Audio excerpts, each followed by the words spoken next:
Hi, I'm Claire from Chancellor Coaching. Today let's explore the 13th card within the Major Arcana, known as the Death card. Now don't freak out, that doesn't mean that literally, but the Death card is about that transition, a rebirth, a chapter that has to close so that a new chapter can open. It's pretty exciting. However, seeing the imagery in this card really looks like this person has gone through the battlefield. Knowing that this card, the Death card, follows the Hanged Man, the journey of the Fool is us. The Fool has gone through a chapter where they've taken a new perspective. The Hangman is about taking a pause, seeing things through new eyes,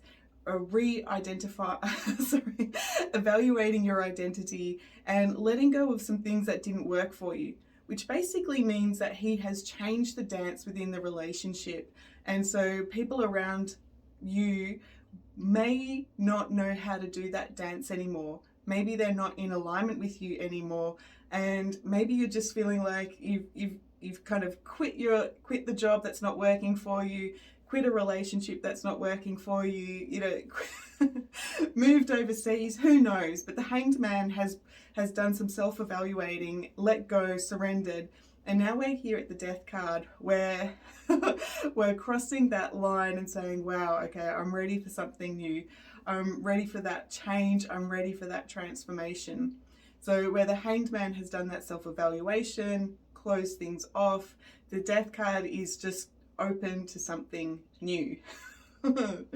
It's a special time, but if we really tap into the meaning of this card, again, it means to clear away the old, time for major transformation, and to be open to new ideas, new adventures, and letting go of the old ways. This can represent, again, moving house, moving house. It could represent a new baby on its way. It could represent anything there that's transformational, starting a new course. I've gone all tongue-tied, but it's stepping into the new. Doors are opening. So in a relationship reading, this can identify that some major shifts are happening. Again, that could be the separation, could be possibly divorce. It could be something that you're struggling with to know who that new you is going to be. But the team, your guides, are there supporting you. Knowing that this is a major arcana card, the spirit world is very much invested in looking after you at this time and helping you guide to get you back onto that blueprint, opening you up to what is possible for this new exciting chapter. So again, in a relationship reading, it doesn't necessarily represent the relationship closing, but it does mean that there is an evaluation here that things have to change. Roles have to change, identities have to change to bring back that sparkle, to have that strength and that courage for what is to come with the next chapter. Okay, so if this card is coming up in reverse, the spirit world is telling you you're clinging on to old relationships. You're clinging on to old situations. You're not letting it go. It is going to fester with your health if you continue to holding on to the little bit of energy that's left there. They actually want you to open up and break free from that, to again allow those doors, those possibilities to open up. Okay. I just heard the team say that if you're holding on to that limiting energy, you might end up manifesting an appointment with the tax man or your financial advisor in a negative way, or maybe encountering a family situation needing to bring in counselors. But yeah, if again reverse, the spirit world will look after you, but they will be needing to bring in some resources to build your strength up.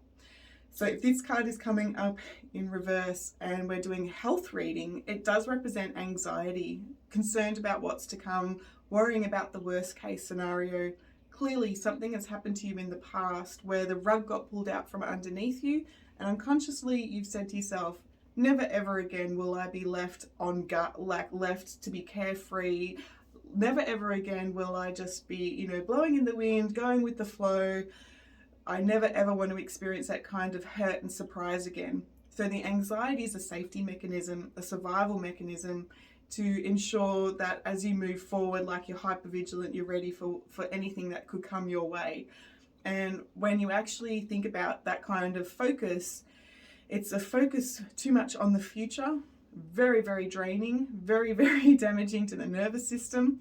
And so working with the coach or a healer to undo what's happened in the past so you were free and have that mental clarity, goodbye mental fog, so that you can make decisions that are in alignment to what the death card is asking us to do, to open new doors and opportunities, new adventures. Again, if this is coming up in reverse in a health reading, somebody could be experiencing some lymph issues. Lymphs are about giving up. That willpower to keep going isn't there anymore. So we need, I just heard the team talk about like a session with a Chinese herbalist, a chiropractor, somebody who can get that moving, that stagnant energy moving. It can also represent a manifesting wrist issues.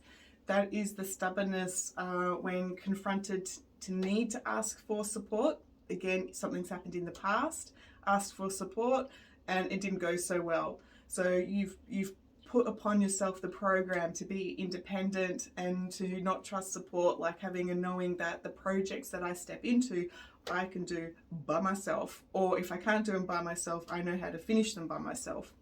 So we could be manifesting wrist issues because the spirit world knows that we're part of a community, that we're part of a greater whole, and that at a higher level, we're supposed to be working with one another. Anything else there, team? They're saying, no, let's jump into the symbology of the death card. Okay, so immediately we've got the grey background.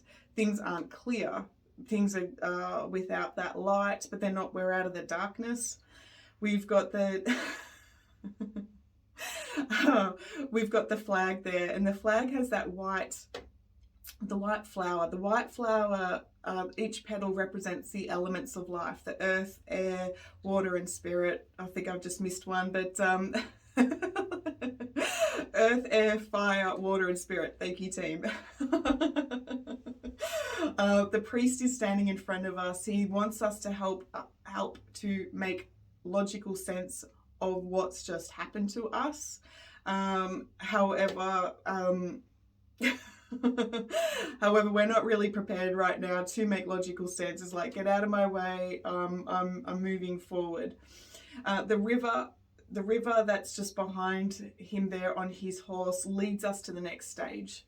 The children have a level of trust and vulnerability that the path moving forward is going to be fun, that's going to be playful, that we can do it.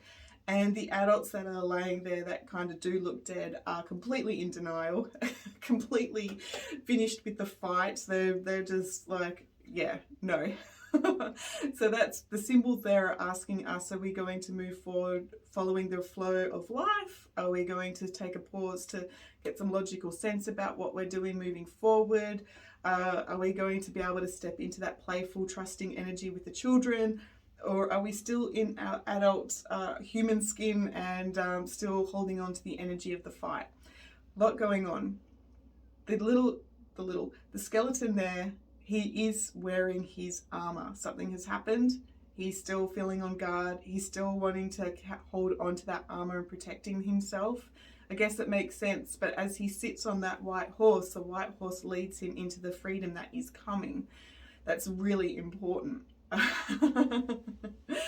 And is there anything else there? And then we've still got the towers there that we will be, the pillars, I should say, the towers.